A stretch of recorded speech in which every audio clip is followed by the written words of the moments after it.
5ই আগস্টের পরে আমরা যেই জায়গাটায় ছিলাম ঠিক সেই জায়গাটায় আছি। মানে আমরা একটু আগাতে পারি, এক চুল আগানো হয়নি। আপনি বলেন এই যে সংস্কার, আমরা সংস্কার কমিটি, নানান কমিশন, ঐক্যমত্য ইত্যাদি, কোনোটা কি এফেক্টিভ কিছু হয়েছে? ডকুমেন্টারি কিছু হয়েছে? ফাইনালি গিয়ে দাঁড়ালাম কোথায় আমরা? জুলাই সনদের আইনি ভিত্তি, মানে সবগুলোকে একত্র করে একটা জায়গায় গেলাম, জুলাই সনদের আইনি ভিত্তি। সেটা কি দিয়ে হবে? গণভোটের মাধ্যমে। আর গণভোটটা কবে হবে?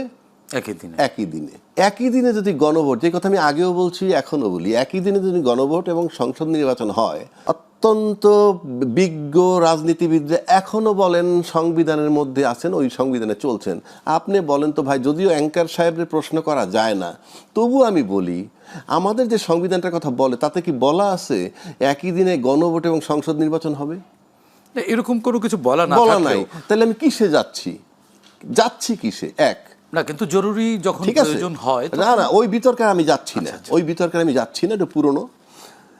এখন আপনি একই দিনে যদি করেন, কোনটার রেজাল্ট আগে দিবেন? একসাথেই হবে। একসাথে মানে একই দিনে গণভোট বিজয় হইল। আচ্ছা, এইবার আসেন যে নির্বাচনের নিশ্চয়তা বা আমরা যাচ্ছি কোথায়। আমি আপনার একটা 2 মিনিটও লাগবে না, একটা কথা বলি। বহির্বিশ্বে গেলে একজন তার শরীর চেক আপ করাইতে, তো যেদিন আসবেন ফেরত ঢাকায়, তার আগের দিন বডি চেক আপ করাইলেন খুব দামি এলাকায়, দেশের নাম বলে লাভ নাই, সেই দামি এলাকায় গিয়ে সব চেক আপ করানোর পর কনফার্ম করে দিল আপনার কিডনি, লিভার, হার্ট, চোখ, দাঁত, কান, নাক, কোথাও কোনো সমস্যা আপনার নাই। পরদিন সে ফ্লাই করবে ঢাকায়, আসলো, বোর্ডিং পাস নিল, ইমিগ্রেশন ক্রস করলো, প্লেনে উঠবে, বসে রয়েছে, ওই চেয়ারে বসে হার্ট অ্যাটাক করে মারা গেছে।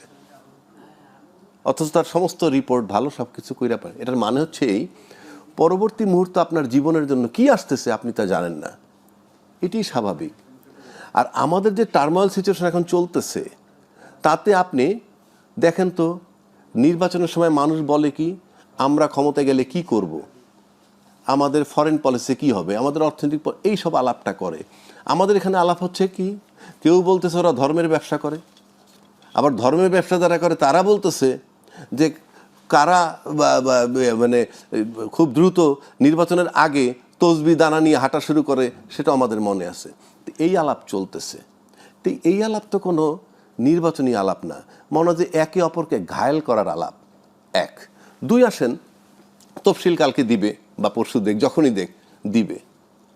আজকে আপনি যদি ব্যারিস্টার ফুয়াদ, আমি বারবার বলি একটা কথা, ব্যারিস্টার ফুয়াদ